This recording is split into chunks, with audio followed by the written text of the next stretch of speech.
Good morning to all the audience.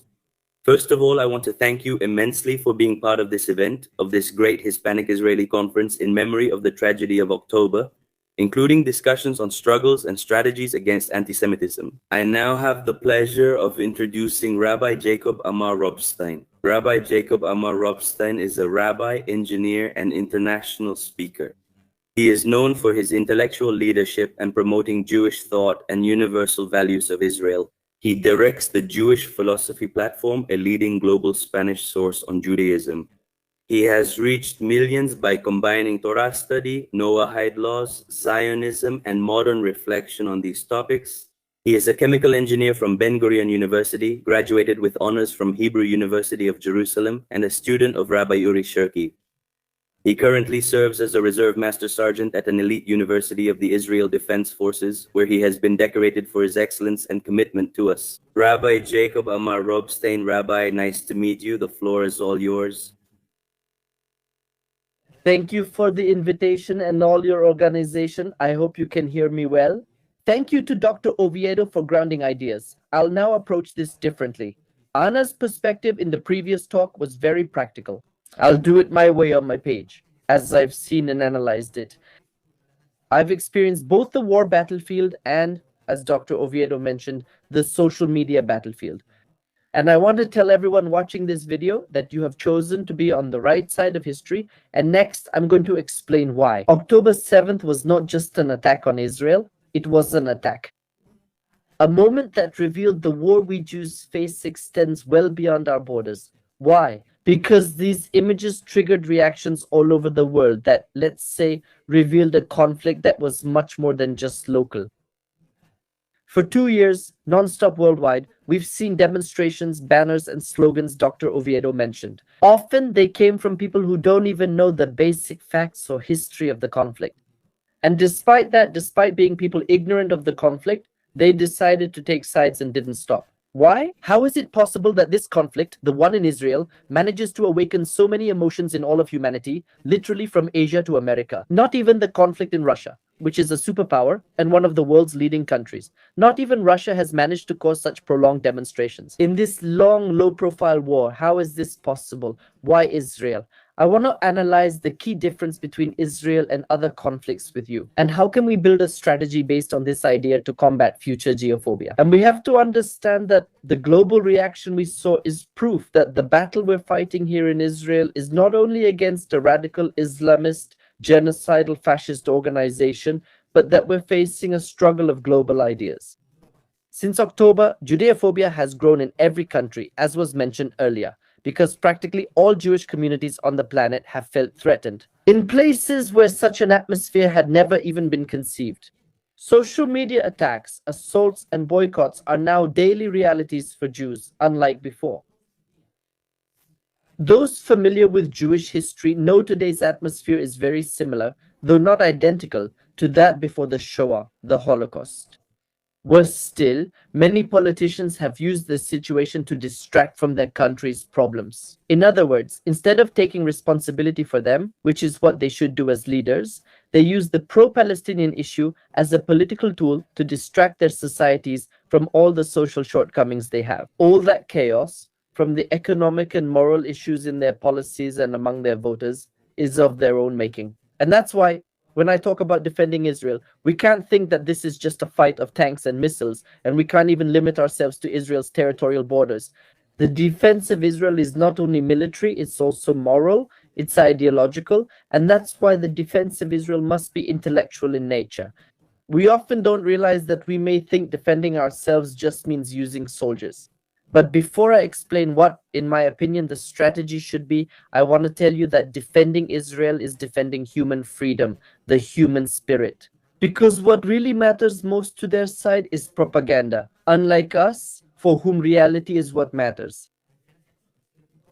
And I'm going to explain this to you a little. I know that the things I'm going to try to lay out, I've tried to organize them in very broad terms, but I'm going to try to simplify them.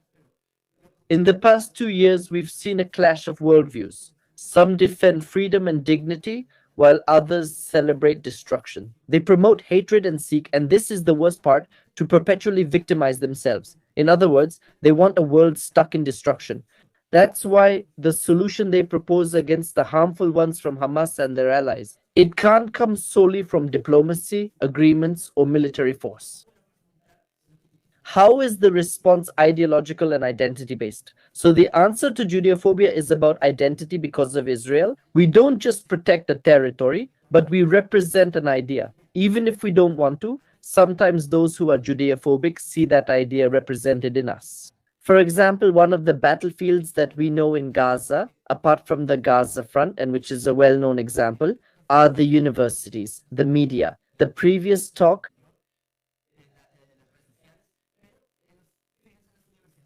top universities worldwide have been overtaken by anti-Israel discourse. Consider that those graduating now from Harvard, Columbia University, and Oxford will soon hold positions in Western governments.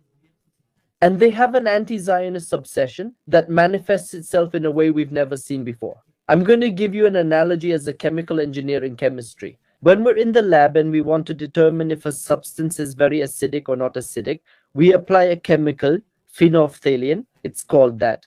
If after applying phenolphthalein, the substance you want to analyze turns orange, it's a sign that your substance is acidic. The same thing happens exactly with the topic of Israel on university campuses or in the streets of Western capitals around the world, and obviously also in the Middle East. But if you want to know how distorted the values of a society are, measure how many pro-Palestinian flags are waving and listen to how many anti-Semitic slogans are being shouted. That's why the battle we're fighting in Israel is primarily a battle of ideas, of narratives. Defending Israel, therefore, is defending humanity against the noise of misinformation and hatred. But to understand the root of this conflict, I think we need to look at something much deeper. The hatred we're seeing today didn't start on October 7th, nor did it start in 1948 with the State of Israel. This is an ancient phenomenon that has taken on new forms over time. Judeophobia is more than just prejudice or hatred. It also has an ideological aspect. It's a way of seeing the world that needs to blame the Jew in order to support certain narratives. For example, in the Middle Ages, this was seen disguised as rage. Religion was the guise of the time. So the religion of that era taught that the Jews were to blame for killing the god of Isidas. That accusation was used to justify expelling Jews. Consolidating governments, that is, persecutions, killings, financing themselves with the money and loans that would never be returned to the Jews. So did they dress up their ideology with some kind of religious justification? Each generation, a new justification, then modernity arrives and anti-Semitism. Judeophobia is the term I really like. Its disguise becomes more sophisticated, shifting focus from religion to science. In the 19th and 20th centuries, various racial theories emerged aiming to prove Jews are an inferior and dangerous race. And all of this is obviously a lie, just expressed in a pseudo-scientific language. I mean, think about it. The most technologically, culturally, and academically developed nation, Germany.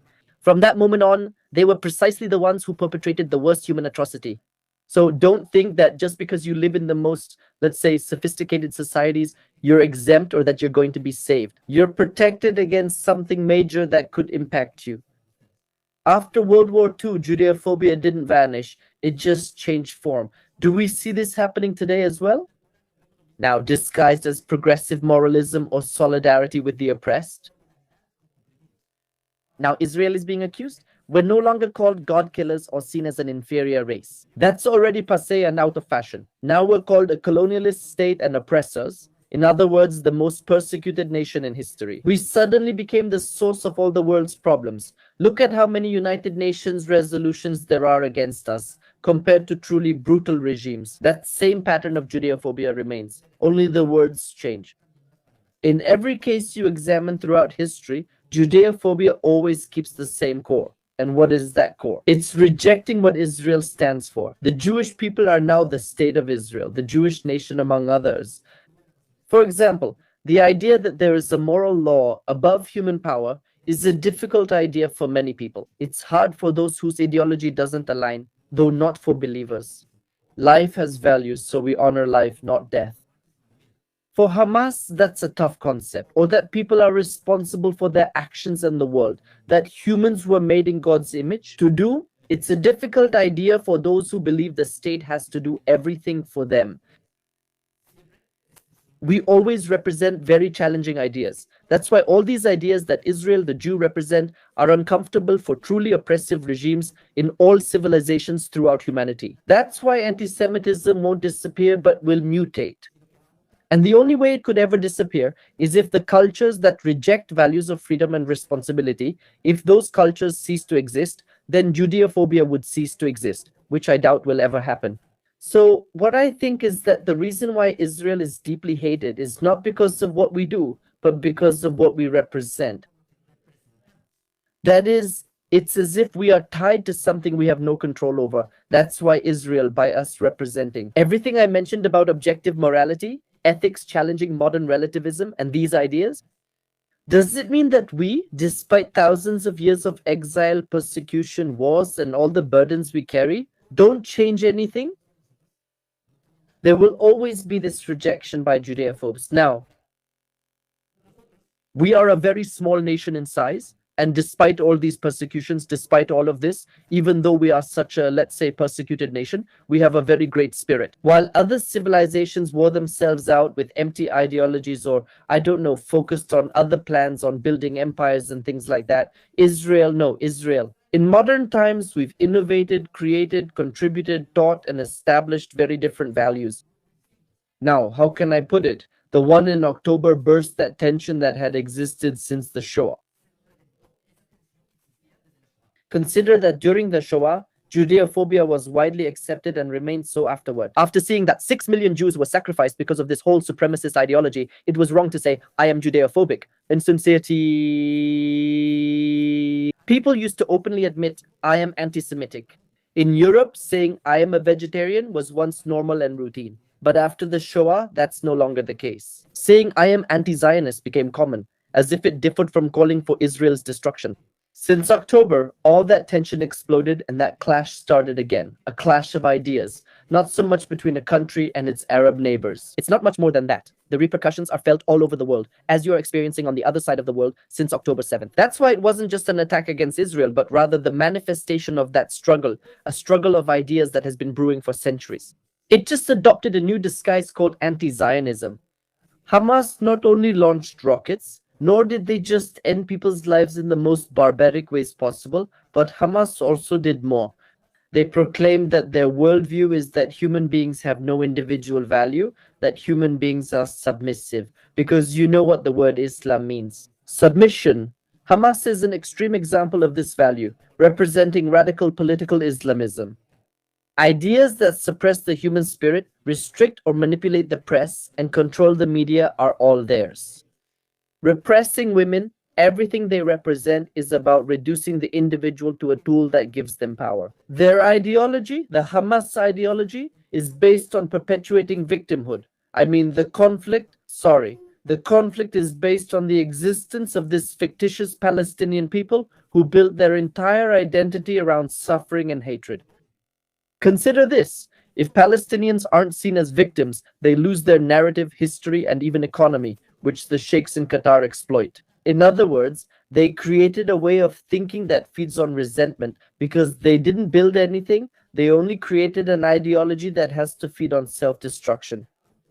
That is, their narrative is to remain as a perpetual victim because that's all they have. They built their identity on that. And the most dangerous thing about all this is that this discourse also reached the West in many universities, in political movements in the West.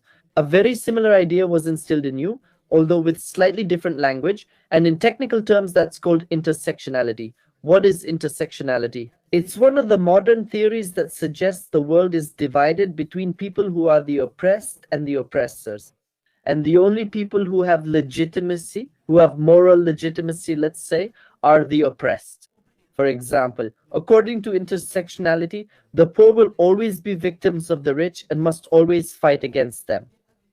Another example is the idea that women are always victims of men and must constantly fight them, meaning every oppressed group must fight its oppressor. In this case, in their political or rather ideological approach, they see the Gazans as the oppressed and Israel. We are the oppressors, so we must be fought against and lack legitimacy to exist, or rather, we can only exist while being opposed.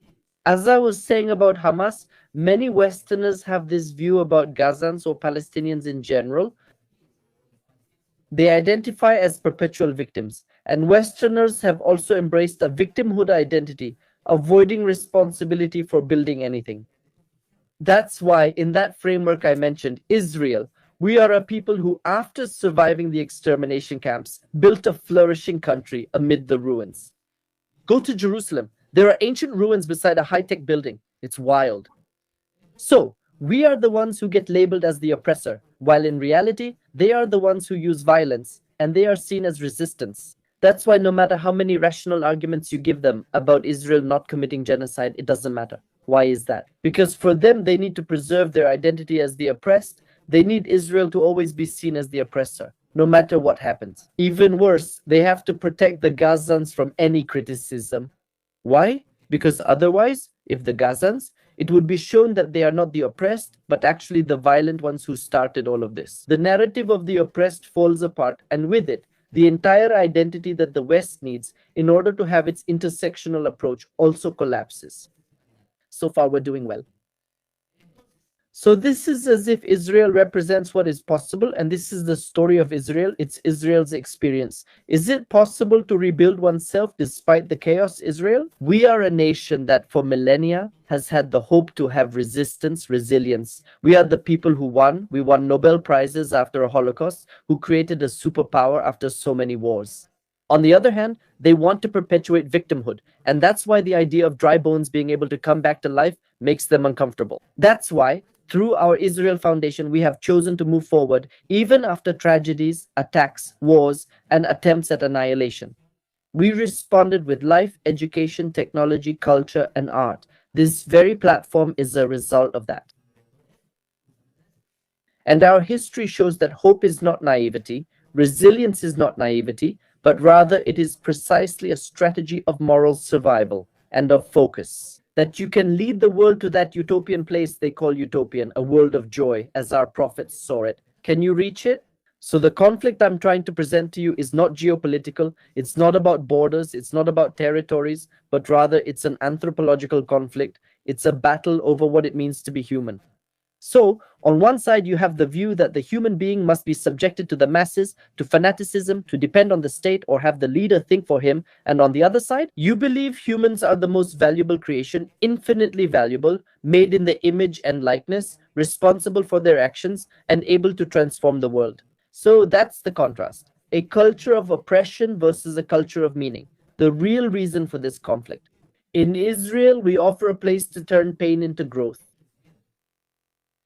That's why what's really at stake here is not political, it's not military, but it's a matter of identity.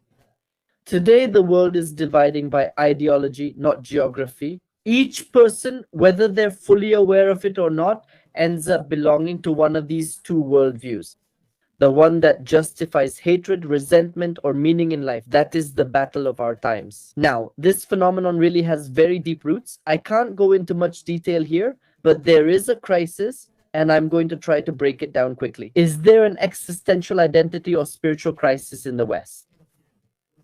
Let's call it in Jewish terms, but it's mostly psychological, about belonging.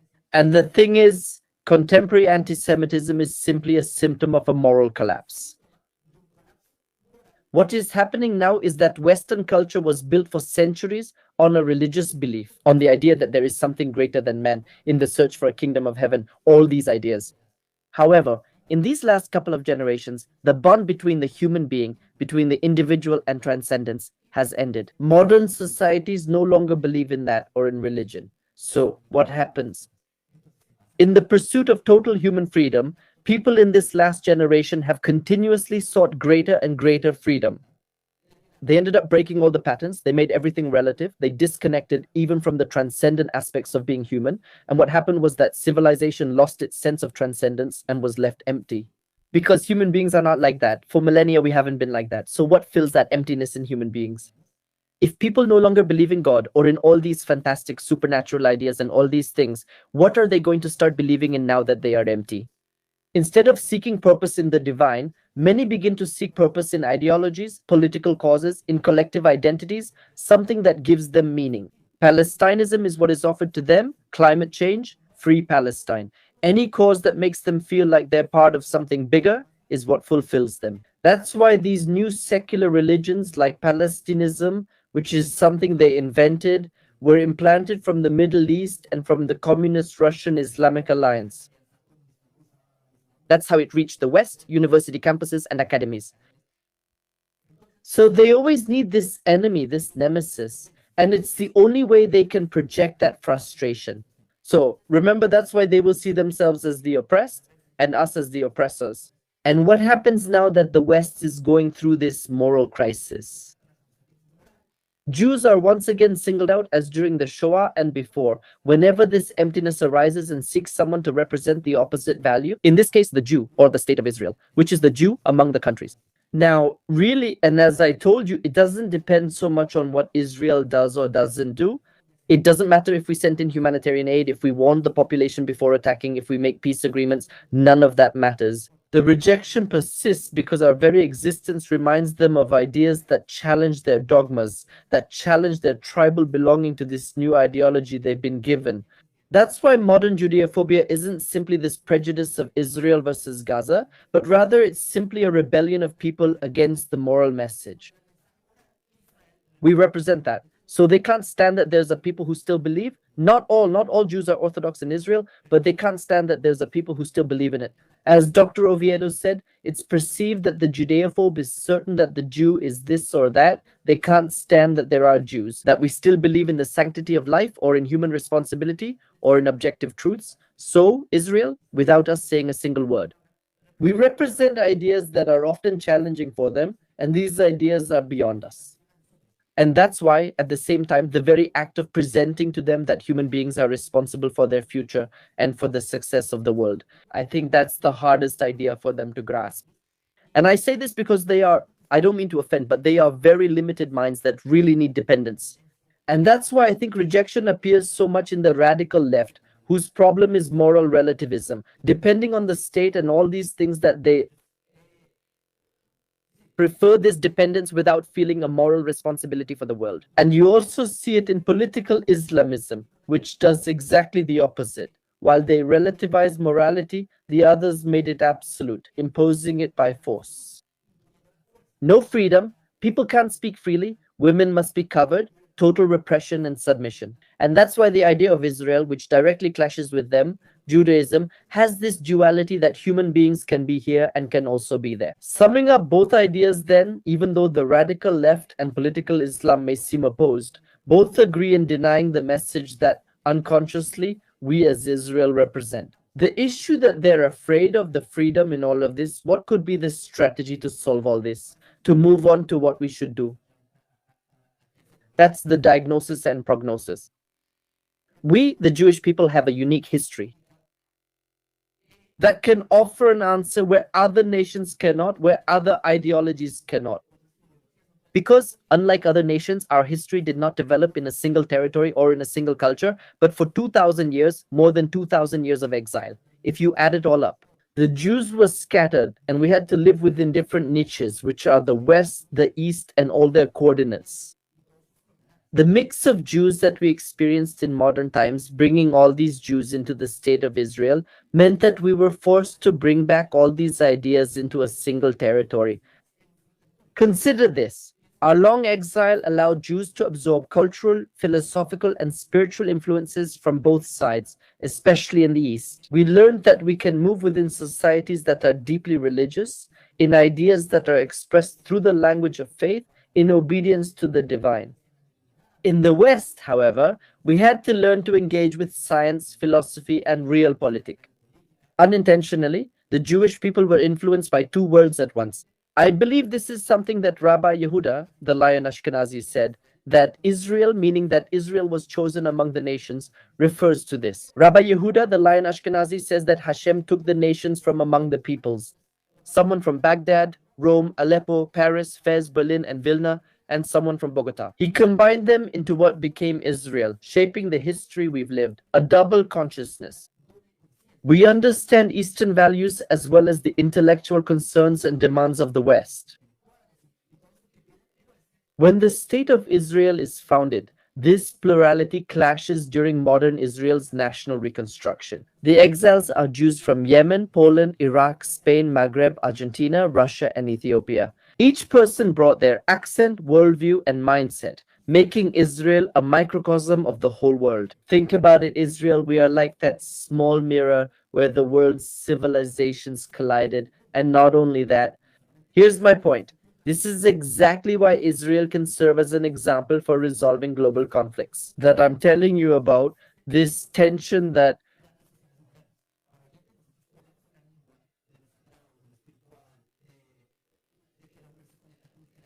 to be the one who's going to be to be the one who, except for the one who's not.